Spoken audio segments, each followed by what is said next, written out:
है target AIIMS Jodhpur channel में आज हम पढ़ेंगे ligaments of uterus.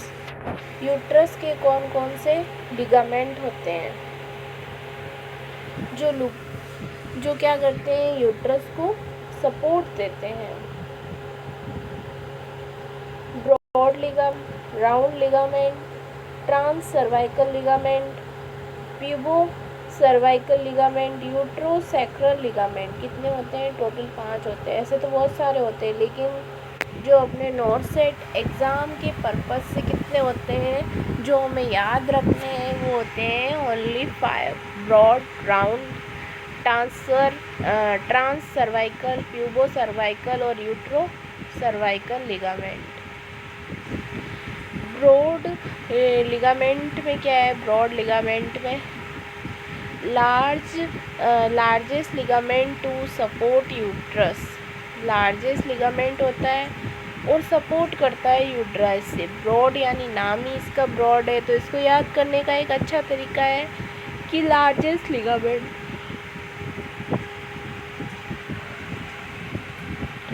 Ligament to support uterus and fallopian tube and ovary. ये बड़े बड़े ऑर्गनों को सपोर्ट करता है। ब्रॉडेड लिगामेंट किस किस को करता है? एक तो largest ligament to support uterus को सपोर्ट करता है ब्रॉड लिगामेंट, फैलोपियन ट्यूब को करता है और ओवेरी को करता है।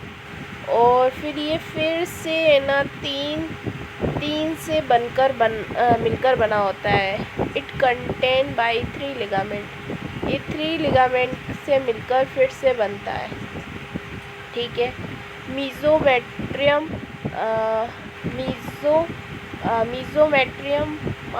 मीजोसाल्पिंजियाई और मीजोवेरियम। क्या क्या हो गया? मीजोमेट्रियम, मीजोसाल्पिंजियस, मीजोवेरियम। 3 हो गए। मीजो, ये तो याद रह जाएगा। मैट्रियम का मतलब होता है यूट्रस, साल्पिंजियस का मतलब होता है फैलोपियन ट्यूब और वेरियम का मतलब होता है ओवरी। वेरियम थोड़ा याद नहीं रहेगा, बाकी साल्पिंजियस तो एक कॉमन नाम है कि फैलोपियन ट्यूब का ही होता है, तो याद रह जाएगा। और मैट्रियम का भी याद रह जाएगा कि यूट्रस का होता है। लेकिन वेरियम याद रख लेना, वेरियम वेरियम ऐसे याद कर लेना। यूट्रस आ गया, इस बार फॉलोपियन ट्यूब आ गई, अब कौन बची पीछे? ओवरी, ऐसे याद कर लेना। तो जो मीजोमेट्रियम है वो सपोर्ट देता है यूट्रस को, और जो मीजोसाल्पिंजियस है वो देता है सपोर्ट फॉलोपियन ट्यूब को, और जो मीजोवेरियम है वो सपोर्ट देती है ओवरी को। फिर है सेकेंड राउंड लिगामेंट, राउंड यानी कि गोल कलर में। Round ligament only support to uterus, attach from tubal ostia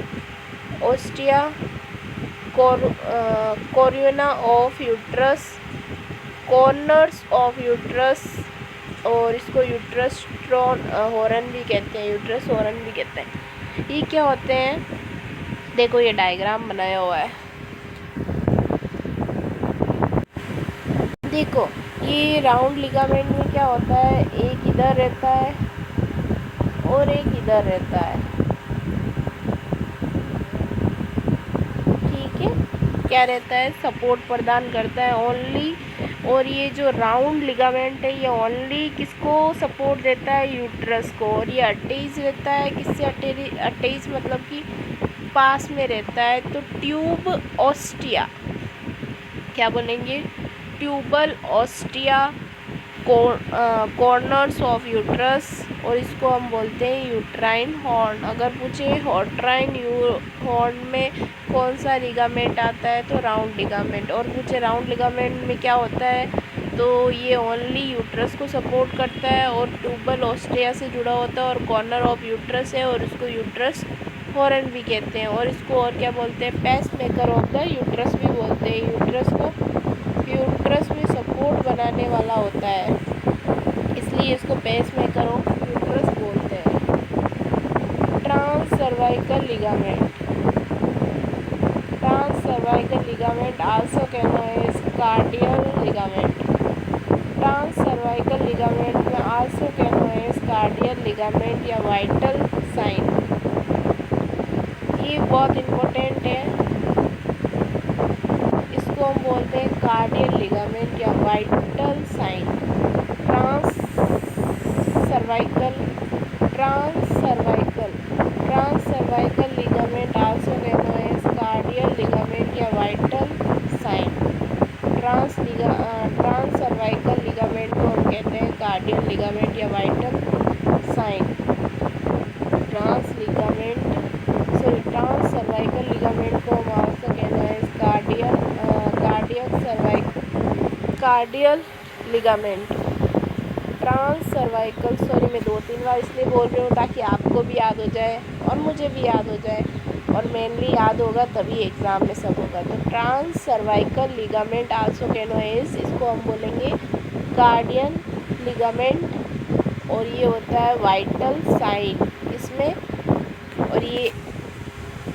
और इसको हम क्या बोल सकते हैं, आल्सो कैनो एज मैकनरॉयड्स लिगामेंट। क्या बोल सकते हैं, मैकनरॉयड्स लिगामेंट। सेकंड नाम क्या है ट्रांस सर्वाइकल का, मैकनरॉयड्स।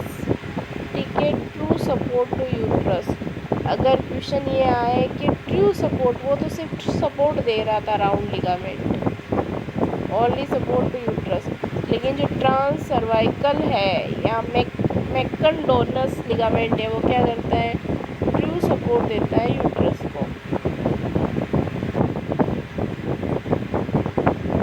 फिर है pubo cervical ligament. Fourth number क्या है, प्यूबो सर्वाइकल लिगामेंट। इसमें क्या होता है, चारों तरफ से ऊपर क्या है, देखो ऊपर है सर्वाइकल परमोनेटरी पोस्टेरियरी ऊपर, और नीचे क्या है सिम्पाइसिस प्यूबस। ठीक है। इधर से सपोर्ट मिल रहा है, इसको बोलेंगे हम सर्वाइकल जो ऊपर है, नीचे है सिम्पाइसिस प्यूबिस, और इधर से ट्रांस सर्वाइकल लिगामेंट इसको सपोर्ट दे रहा है।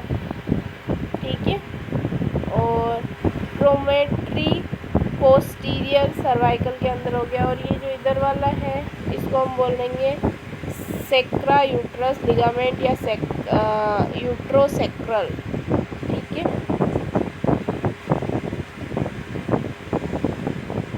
और जो ये प्यूबो सर्वाइकल लिगामेंट है, ये क्या करता है, ये जो सिम्फाइसिस प्यूबिस है, ये वहाँ से इसको सपोर्ट देता है, यहाँ से सपोर्ट देता है। देखो ये लिखा हुआ है pubo cervical ligament between symphysis pubis and cervical. Ligament कहाँ होते हैं, between symphysis pubis and cervical. Ligament between कहाँ, सिम्फाइसिस और प्यूबिक एंड सर्वाइकल। जो प्यूबो लिगामेंट है उसमें क्या है, ligament between symphysis pubis and cervix. Ligament between symphysis pubis and cervix to prevent posterior deviation of uterus. ये क्या करता है, to prevent posterior deviation of uterus. Posterior में जाने से यूट्रस को रोकता है, डेविएशन होने से रोकता है। कौन, प्यूबो सर्वाइकल लिगामेंट। फिर 5 नंबर है यूट्रोसेक्रल लिगामेंट। 5 नंबर क्या है, uterosacral ligament between uterus and sacrum. ये लिगामेंट होता है यूट्रस और सेक्रम के बीच में, to prevent anterior deviation of uterus. Ligament uterosacral ligament में क्या होता है, ligament between uterosacrum to prevent anterior deviation of uterus. To prevent anterior deviation, यानी कि ये एंटीरियल की तरफ झुकने से प्रिवेंट करता है। जो पीवो सर्वाइकल था वो तो पोस्टीरियर झुकने से प्रिवेंट कर रहा था, और जो ये यूट्रोसैक्रम सैक्रल लिगामेंट है, ये जो यूट्रस है उसको एंटीरियर डेविएशन मतलब झुकने के लिए उसको प्रिवेंट करता है, ताकि यूट्रस अपनी जगह पर, हम यूट्रस की भी अब नॉर्मलिटी भी पढ़ेंगे। अगर ये लिगामेंट ख़राब हो जाए या लूज़ हो जाए तो क्या होता है, मेनली तो ऐसा नहीं होता, अगर हो जाए तो क्या होगा, ठीक है। फिर है अदर, वेसिको यूट्रोपाउस। अदर्स में क्या है, वेसिको यूट्राइन पाउस, वेसिको यूट्राइन पाउस, पाउस बिटवीन यूट्रस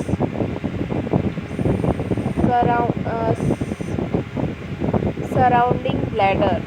इसमें क्या होता है, वेसिको यूट्रस पाउस में पाउस बिटवीन यूट्रस के सराउंडिंग ब्लैडर, पाउच होता है किसके बीच में, यूट्रस और उसके सराउंडिंग ब्लैडर के। अदर्स से ये जो पूछे नहीं जाते हैं। फिर एक है recto uterine pouch. Recto uterine pouch में क्या होता है, इसको आल्सो कैनोइस पाउच ऑफ डगलस भी कहते हैं और कल्डी शेक कहते हैं, ये नाम पूछा जाता है। रेक्टो यूट्राइन पाउच को क्या बोलेंगे हम, डगलस पाउच ऑफ डगलस, और cul-de-sac pouch between uterus and rectum, ये किसके बीच में होता है, यूट्रस और रेक्टम के बीच में होता है। रेक्टो यूट्राइन पाउच किस के बीच में, यूट्रस और रेक्टम के बीच में। फिर है fallopian tube, also known as salpinges Mullerian duct, also known as salpinges Mullerian duct. Fallopian tube को हम क्या बोलेंगे, also known as salpinges Mullerian duct, salpinges Mullerian duct. और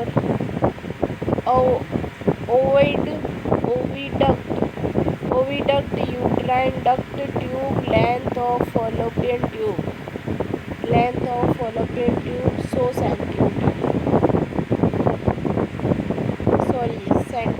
सेंटीमीटर या 4 इंच की होती है फॉलोपियन ट्यूब। फैलोपियन ट्यूब को हम और क्या बोल सकते हैं, साल्पेंजियस मोलेनियन डक्ट। याद रखना, फैलोपियन ट्यूब को हम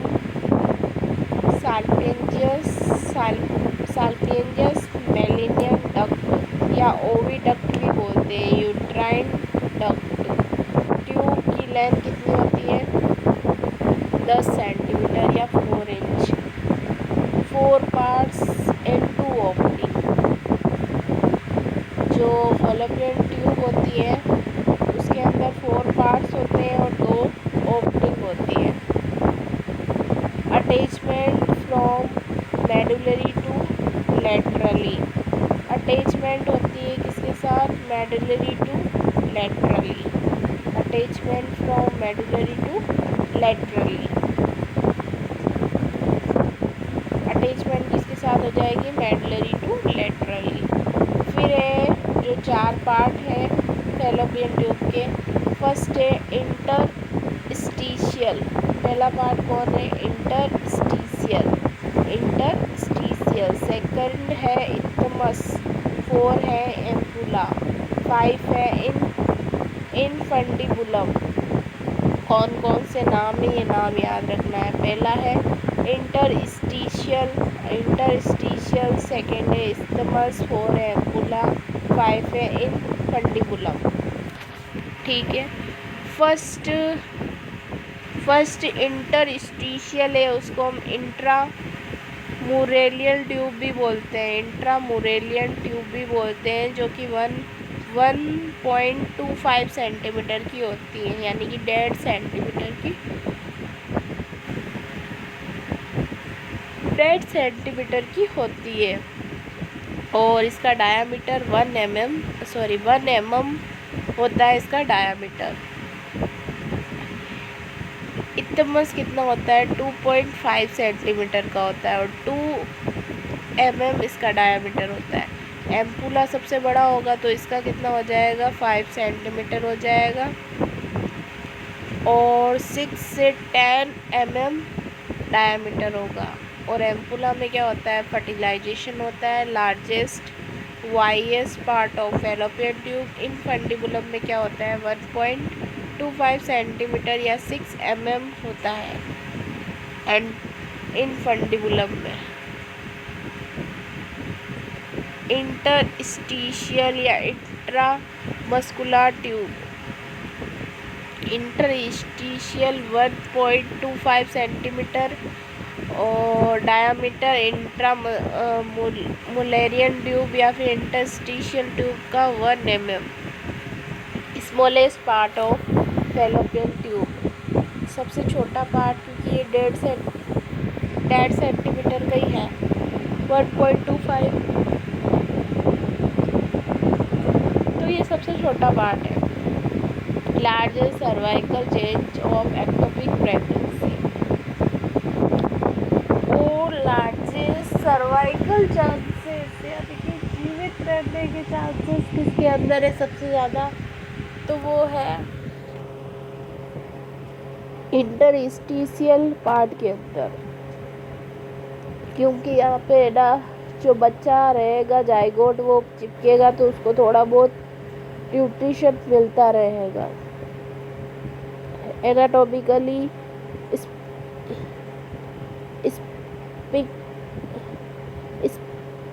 स्पिंडर of fallopian tube,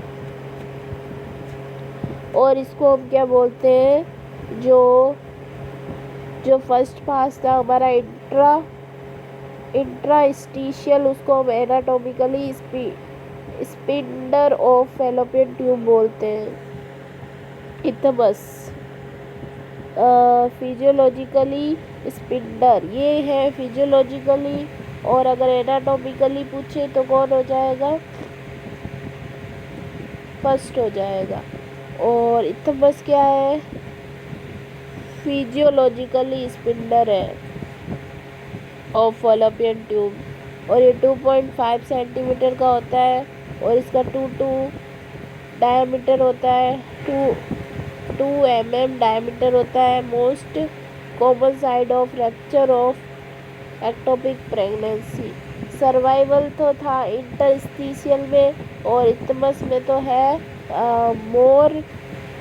most common side of rupture of, जहाँ से रप्चर होता है वो कौन सी साइड होती है एक्टोपिक प्रेगनेंसी में, तो वो इत्तमस होता है side of the tubal ligament.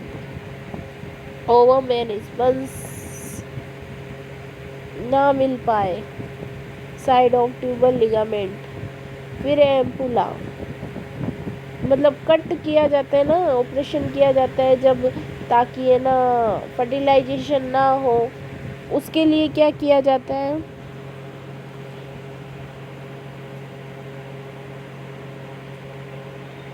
उसके लिए क्या किया जाता है, ओवम और स्पंज से ना मिला जाए इसलिए ऐसा किया जाता है।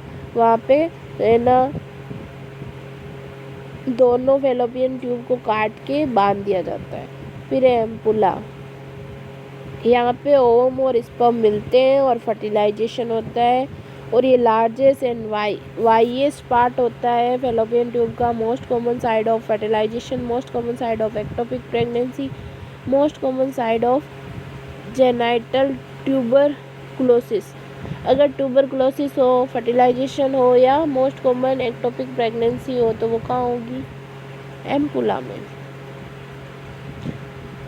इनफंडिबुलम में क्या होता है, ये जो फेमराई है यहाँ पे ओवरियन फेमराई कितनी होती है, 20 से 25 होती है एक ओवरी में, ठीक है। Pelvic opening ostium surrounded by 20 से 25 finger like projection that is called fimbriae. Among of this one femri reach to ovary, that is ovarian fimbriae, 2 openings, इसमें क्या होती है, 2 ओपनिंग्स होती है किसके अंदर, इन फंडिबुलम में। यूट्राइन ओस्टियम और यूट्राइन ओपनिंग और ओपन इनटू यूट्रस। सेकंड होती है पेल्विक या abdominal ostium, open into pelvic cavity. ठीक है, 2 टाइप की ओपनिंग होती है।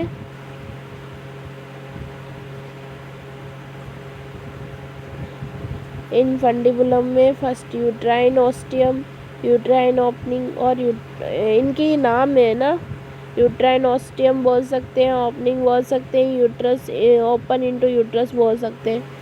पेल्विक एब्डोमिनल ओस्टियम को open into pelvic cavity. Bleeding phase कितनी होती है, 1 से 5 डे, मतलब ब्लीडिंग फेज 1 से 5 दिन होती है। और ब्लीडिंग डे कितने हो सकते हैं, 2 से 7 दिन हो सकते हैं। Female have 3 menstruous, female have 13 या 13 menstruous in the year and 400 menses in life. 1 साल के अंदर 13 तो उसको मेंसेस आते ही है फीमेल को, ठीक है, नॉर्मली। और पूरी ज़िंदगी में उसके मेंसेस कितने आ जाते हैं, 400। Bleeding content death endometrial, bleeding contains death endometrial cells, bleeding contains that endometrial cell, mucus, blood cell, prostaglandin, plasma enzyme to inhibit blood clotting। Bleeding में क्या क्या होता है, देखो, डेड इंडोमेट्रियम होती है जो वहाँ से टूटती है वो होती है, और म्यूकस होता है, ब्लड सेल्स होती है, प्रोस्टाग्लैंडिन होता है, प्लाज्मा एंजाइम होता है to inhibit blood clot. Colour of bleeding, bleeding का कलर क्या होता है, डार्क रेड होता है, इमेच्योर फैलोपियंस होती है। कलर ऑफ ब्लीडिंग में क्या होगा, डार्क कलर की, डार्क रेड होगी। इमेच्योर फॉलिकल्स होते हैं, इमेच्योर फॉलिकल्स होते हैं ब्लीडिंग के अंदर जो बाहर निकल जाते हैं। बिफोर बर्थ 20 वीक पे हमारे अंदर 7 बिलियन क्या होती है,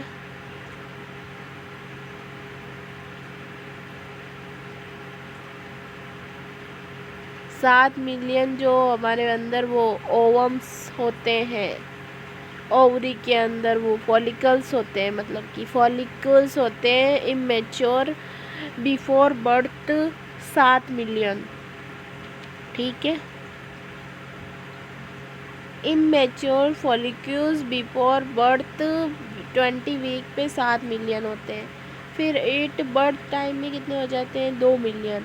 और फिर प्यूबर्टी टाइम में 4 लाख। और मीनोफेज में 10,000। मीनोफेज में कितने हो जाते हैं, 10,000 हो जाते हैं मीनोफेज में। कितने, 10,000 मीनोफेज में 10,000।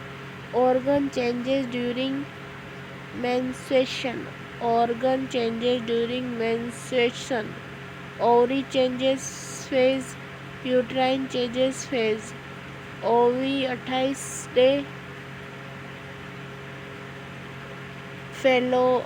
फॉलिकुलर फेज 1 से 4 दिन, ल्यूटियल फेज 15 से 28 दिन।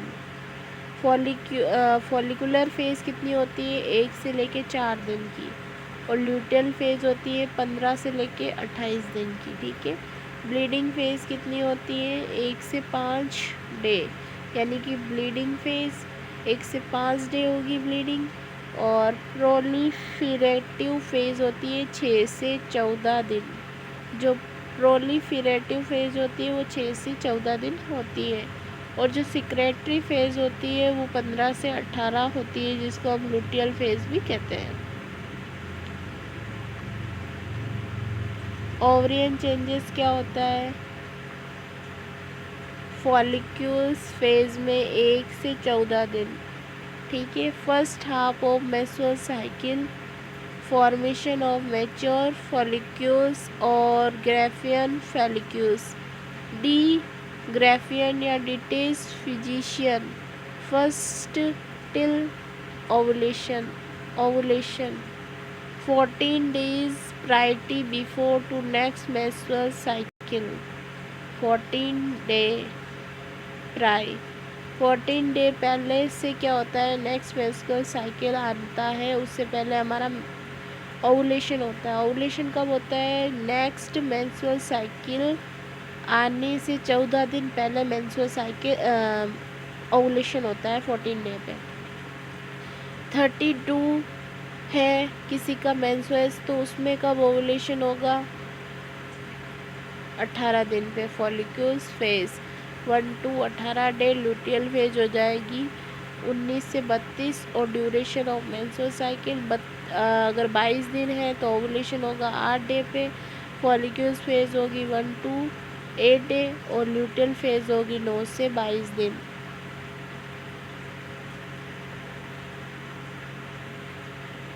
फॉलिक्यूल स्टिमुलेटिंग हार्मोन,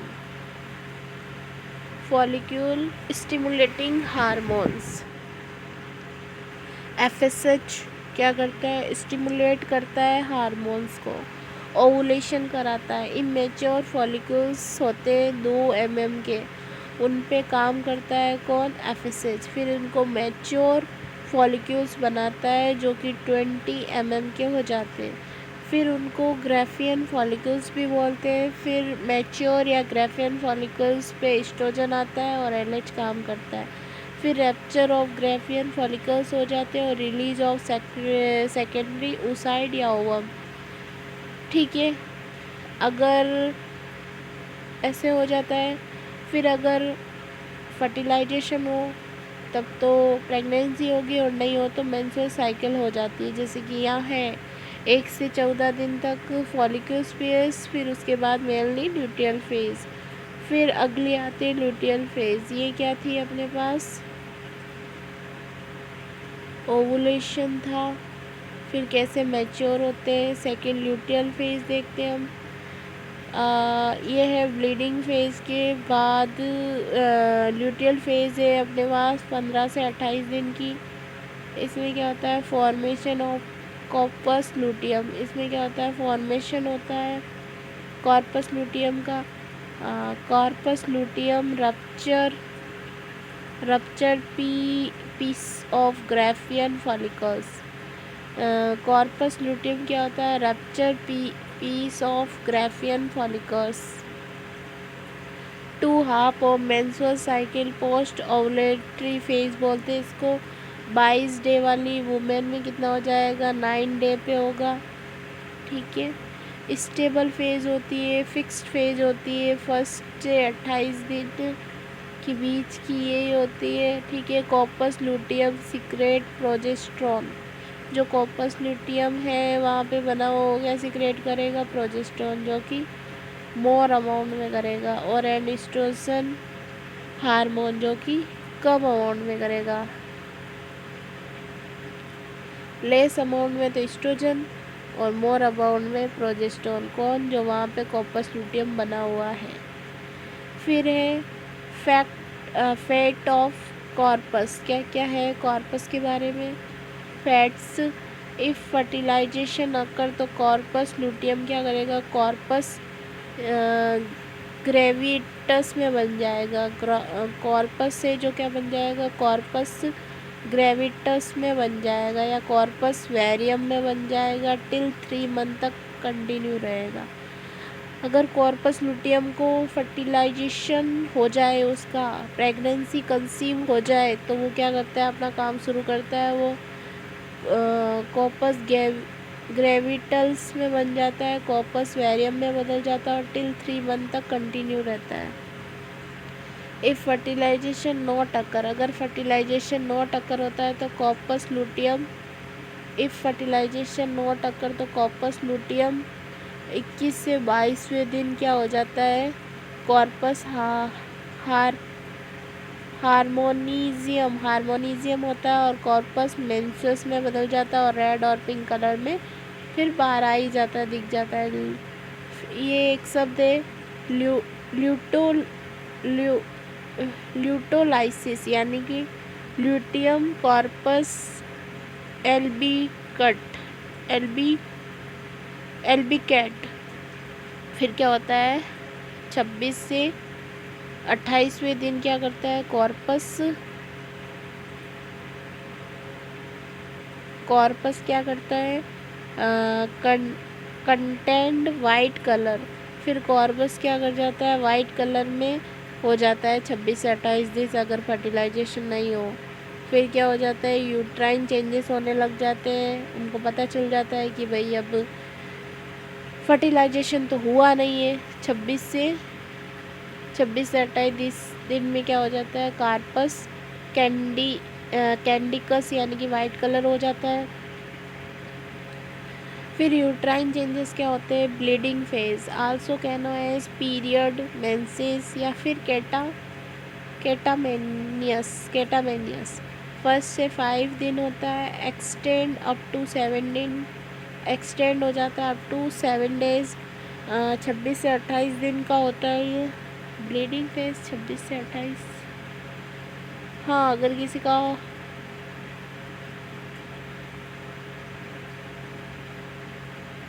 2 दिन होनी चाहिए ना, 27 और 28 उस हिसाब से लिखा हुआ है, अगर किसी को 1 और 5 पे आया हो तो। फिर है डिसअपेयर ऑफ कॉर्पस लूटियम, जब वो कॉर्पस लूटियम है वो टूट जाए, डिसअपेयर हो जाए, तब क्या होगा एस्ट्रोजन डिक्रीज होगा, प्रोजेस्टेरॉन डिक्रीज होगा। ठीक है, एस्ट्रोजन एंड प्रोजेस्टेरॉन दोनों डिक्रीज हो जाएंगे और जो वेजो कंसिट्रेट जो वेजो कंसिट्रेट है उसमें डिक्रीज हो जाएगी ब्लड सप्लाई और एंडोमेट्रियम क्या हो जाएगी। एस्ट्रोजन कम होने से क्या होगा सबसे पहले वेजो कंट्रैक्शन होगा, डिक्रीज ब्लड सप्लाई हो जाएगी इंडोमेट्रियम सेल्स में। फिर हाइपोक्सिया हो जाएगा और जिससे क्या हो जाएगी शेडिंग होने लग जाती है, नेक्रोसिस टिश्यू होते हैं तो। प्रोजेस्टेरॉन के कम होने से क्या हो जाएगा नॉट मेंटेन इंडोमेट्रियम लाइनिंग, इसकी वजह से भी कोई इंडोमेट्रियम लाइन नहीं मेंटेन होगी, जिसकी वजह से सैडिंग ऑफ द इंडोमेट्रियम लेयर और सैडिंग। फिर क्या हो जाएगा यूट्रोवेसस ओपन, जो यूट्रोवेसस ओपन हो जाएगी और start bleeding, dead endometrium cells bleeding called is low uterine segment, lower uterine segment sensation transfer to hypothalamus. अब क्या चले जाएंगे सेंसेस चले जाएंगे हाइपोथैलेमस के पास। पोस्टीरियर प्यूटरी ऑक्सीटोसिन रिलीज करेगी, एक्ट ऑन मेयोमेट्रियम। फिर यूट्राइन कॉन्ट्रैक्शंस होंगे वापस। फिर क्या हो जाएगा expected out of menstruous content through vagina visible bleeding. फिर आती है proliferative phase, increase number of cell hyperplasia, ovarian changes, follicles phase, growing follicles, oestrogen hormone, uterine line, endometrium, इसमें क्या हो जाएगा increase number of cell hyperplasia, also known as recovery phase, thickness of endometrium 3 to 4 mm। ठीक है, इसमें क्या हो जाएगी वापस लाइनिंग बनना शुरू हो जाएगी हाइपरप्लेजिया। प्रोलिफेरेटिव फेज में ब्लीडिंग फेज के बाद में। फिर है सिक्रेटरी फेज 15 से 28 दिन में, increase size of cell, hypertrophy होने लग जाएगी प्रोजेस्टेरॉन की वजह से। Progesterone phase, luteal phase in ovary, progesterone hypertrophy करवाएगा, एस्ट्रोजन क्या कराएगा हाइपरप्लेजिया कराएगा।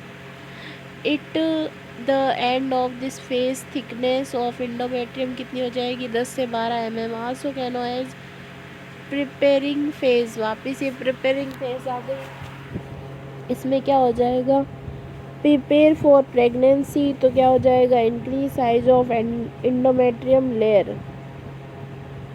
और अगर prepare for next menstrual cycle तो बिगिन टू शेड आउट, वापस सेड आउट हो जाएगी और सिक्रेटरी फेज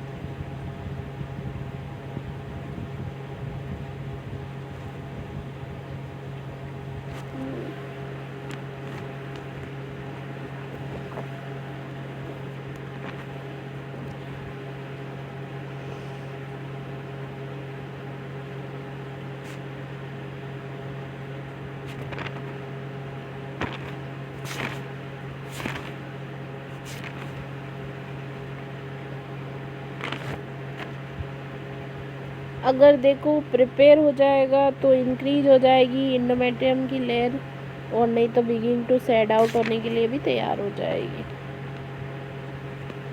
फिर क्या है, सिक्रेटरी फेज आएगी वापस, फिर because increase secretion such as glycogen. Increase क्यों हो जाएंगे सिक्रेशन, क्योंकि ग्लाइकोजन की वजह से। क्रॉक श्वैग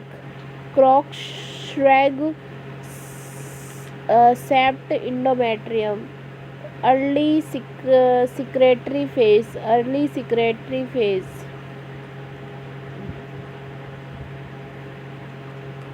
human regulation during menstrual cycle. Sorry, ये ह्यूमन नहीं है, ये हार्मोन है। Hormone regulation of menstrual cycle. तो सबसे पहले follicular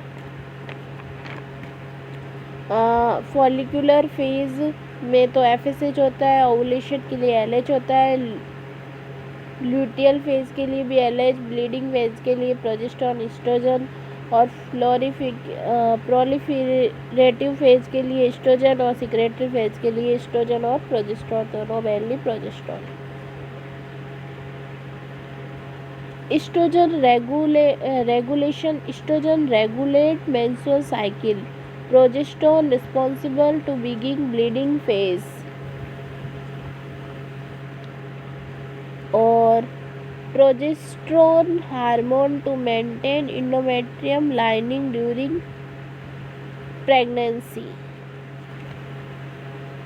FSH having positive feedback on estrogen having positive feedback FSH and estrogen.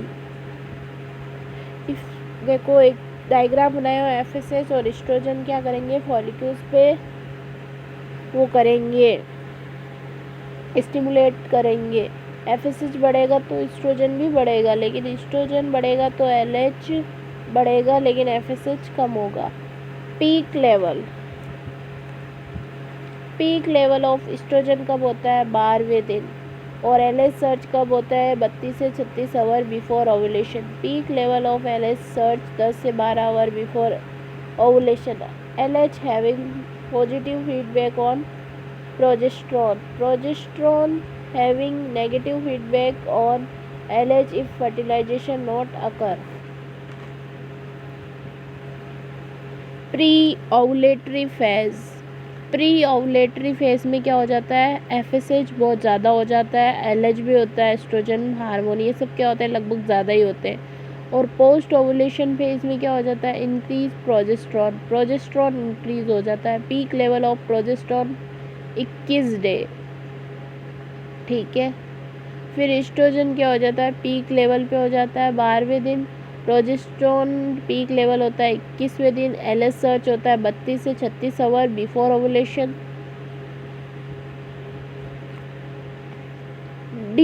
Detection of ovulation, detection कैसे करेंगे हम, क्या ओवुलेशन हो गया है, तो फ्रंट टेस्ट।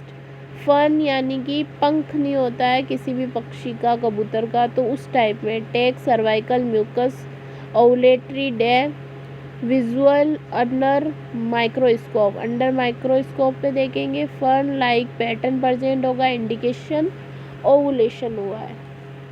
फिर सेकंड है spinnbarkeit appearance. Spinnbarkeit appearance का मतलब हो जाएगा जो सर्वाइकल म्यूकस टेकन क्या हो जाएगा, स्टिकी हो जाएगी। ओवल अलोंग डे, ओवल जो ओवुलेशन डे है उस दिन। If cervical mucus stage up to 10 centimeter, वो स्टेज हो जाएगी कितनी 7 सेंटीमीटर विदाउट ब्रेकिंग मेम्ब्रेन, उसको बोलेंगे ओवुलेशन। फिर है सर्वाइकल म्यूकस, स्टडी कैसे करेंगे, cervical mucus taken ovulation day thick और स्टिकी होगा। जो सर्वाइकल म्यूकस होता है उसकी स्टडी कर लेंगे ओवुलेशन के डे, तो वो थिक होगा और स्टिकी होगा, ऐसे चिपचिपा सा होगा। बेसल बॉडी टेम्परेचर, इसमें क्या होता है, जब इसको कैसे चेक करेंगे, जैसे किसी फीमेल का 98.1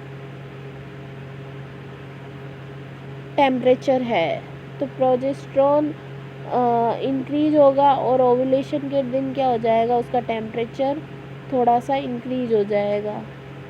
बाईफेजिस पैटर्न ओवुलेशन, यूनिफेजल पैटर्न ओवुलेशन यानी का मतलब है इन ओवुलेशन, अगर उसका टेम्परेचर इंक्रीज नहीं होता है, इसका मतलब उसमें ओवुलेशन नहीं होता है, उसको बोलते हैं uniphasic pattern ovulation. Advice people to taken body temperature fix time in the day 0.5 to 1 Fahrenheit, 0.3 से 0.5 centigrade. Thank you so much. अगले पीरियड में या अगले वीडियो में हम पढ़ेंगे अब normality of menstrual cycles. Thank you so much.